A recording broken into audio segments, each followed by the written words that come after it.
Between 2015 and 2022, yearly drug overdose deaths in Connecticut increased by over 100%. The latest data from the Substance Abuse and Mental Health Services Administration showed that a record 1.5 million people checked into rehab facilities across the country. Going to a rehab center is oftentimes the worst day of an abuser's life. We looked into what some facilities are doing to make the worst day of their life into the best day.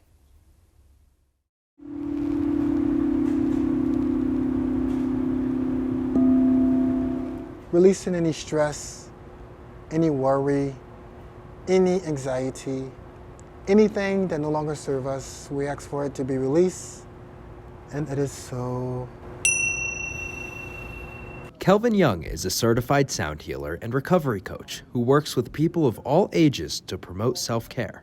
The meditative sounds produced from all these different healing instruments, they promote healing from chronic stress, muscle tension, physical pain that we feel in our bodies, feelings of anxiety, depression, post-traumatic stress, sleep issues, and different other stress-related chronic health conditions that we experience in our lives. As you may have noticed from his sweatshirt, March will mark 15 years sober for Kelvin. And having older brothers and seeing them drinking and using drugs, I kind of gravitated towards that, being a part of our culture and peer pressure, whatever the case may be, I drove to, drinking. And I love the way it made me feel. Can you explain in layman's terms what goes on in the brain with people who are seeking out self-medication? Dr. Joshua Haight is a professor of psychology at Quinnipiac University and has extensively studied drug-seeking behavior. We know a lot about it, but we don't have any sort of silver bullet answer, unfortunately. Everybody is different. Most, if not all, substances that carry an abuse potential interact with the dopamine system in some way. Dopamine is a neurotransmitter which is responsible for executive functions like arousal, reinforcement, and reward. Research in animals and humans has shown that when you manipulate this dopamine system, one way or the other, you can make individuals more or less sort of addicted. We like to refer to addiction as a biopsychosocial disorder. There's definitely some biological processes involved, but there's also the psychological and the social processes involved. Has that always been how addiction's been looked at? No, it's not. Addiction, how we view addiction has changed a lot over the years. And for a long time, all of mental illness was stigmatized, particularly in more recent history, as a moral failing or a spiritual failing or some sort of character flaw or character weakness. It wasn't until more recently that we began to view different types of mental disorders, psychiatric disorders, as having root causes in brain biology. After being imprisoned on numerous occasions, Kelvin went back to jail one final time. I'll never forget, still detoxing from the alcohol, the heroin, the liquor, the cocaine, the marijuana, the Klonopins, all that was in my system from the night before. And I remember being in Hartford Corrections, which is the county jail in Hartford, Connecticut, and I was just detoxing from all those substances and kind of thinking about the choices I made in my life and the pain I was causing to my family, particularly my daughter. Addiction is a family disease. Across the border in New York, Release Recovery is a treatment facility that's been open since 2017. They offer inpatient treatment at their 3 transitional living facilities, traditional 12-step recovery programs, and support for families. When someone walks into Release Recovery at first, what does the intake process look like? So first, we want to make sure that we give everyone a welcoming feel, and I think as you look around, you can feel that and sense that here, just with the decor and how they've kind of laid it all out. But they typically will meet with me from a medical standpoint, and then they'll also meet with one of our clinicians, so one of the therapists, and do a full clinical intake. When you come into Release, you're greeted with love, compassion. You're greeted with a community of people. Not only are you greeted with a community of people, but the physical appearance of the facility was carefully thought out by founder Zach Clark. It's a welcoming place, and so part of Zach's vision was the moss wall, was the green amongst all the plants that we have here, and it just gives a good, warm, welcoming feeling as people enter. As Karen mentioned, that love, that support, that care, that community, that ability to say, like, we know where you've been, or we know where you are, we've been there in the same spot, and we know there is hope and there is a solution. Zach Clark, Dr. McCormick, and Karen were all former substance abusers. I did have to go to treatment for 90 days and then do an outpatient, so be in a facility like this one we're sitting in, and then got into a good 12-step recovery program, which really has saved my life and continues to on a daily basis. I mean, similar to Dr. McCormick, I struggled for many years. Didn't think I really had a problem. This was just my way of living. And I went to a 28-day program back in May of 2015. I met an incredible group of women who were all sober. And, I went to AA meetings, worked the 12 steps, had a sponsor. At Release's Yorktown Heights Transitional Living Facility, clients stay in-house for an average of 5 to 7 months, where they have access to a pool, gym, and support groups.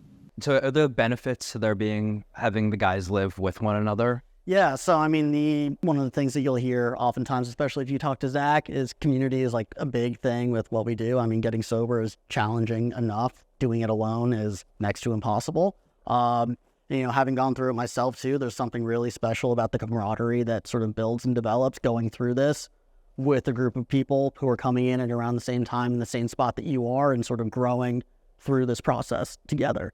The residence we visited can hold up to 17 people when full. Release also has 2 other living facilities, all 3 of which keep men and women separate. Being in this and knowing that it's hard work, like, it's easy to sort of instinctually look for any reason or excuse to distract yourself from the work that you need to do, and romantic relationship or partner or fling is a really easy way to do that.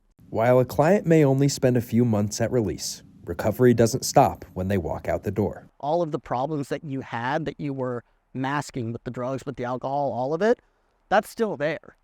What I tell my guys is that getting sober isn't going to solve your problems. Getting sober is going to give you the groundwork and the framework to start working on those problems. For Kelvin, it took him nearly a dozen times incarcerated to realize that his behavior had to change. I had my friends that I went to school with that were, getting married, buying houses, having cars, great jobs. And here I am selling drugs, using drugs, in and out of prison. Wasn't really, having a life worth fulfilling or living.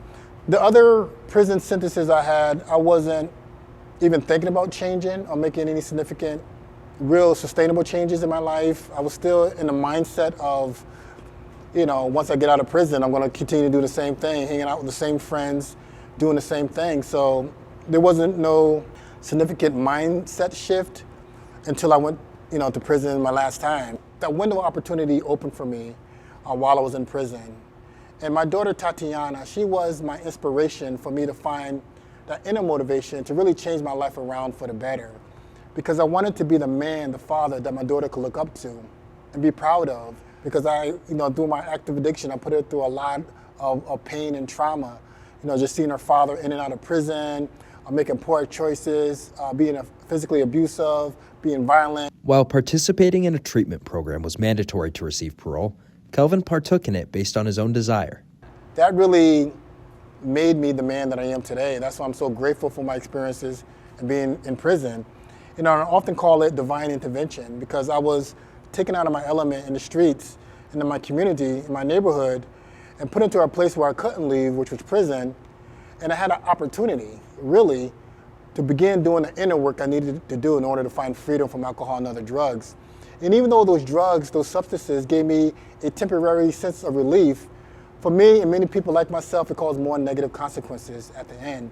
So that's why it's so vitally important for us to find healthier tools to deal with the root causes of stress, the root causes of our emotional pain, and the root causes of our addiction. Before his time in prison, he bought into the misconceptions about yoga, sound healing, and meditation. But once I was able to put those misconceptions aside and try it for myself, I was able to really find that sense of inner peace and just light and just, I felt light-heartedness, within that experience. Today, Kelvin works with both abusers and those who have never used drugs before to bring themselves a sense of purpose.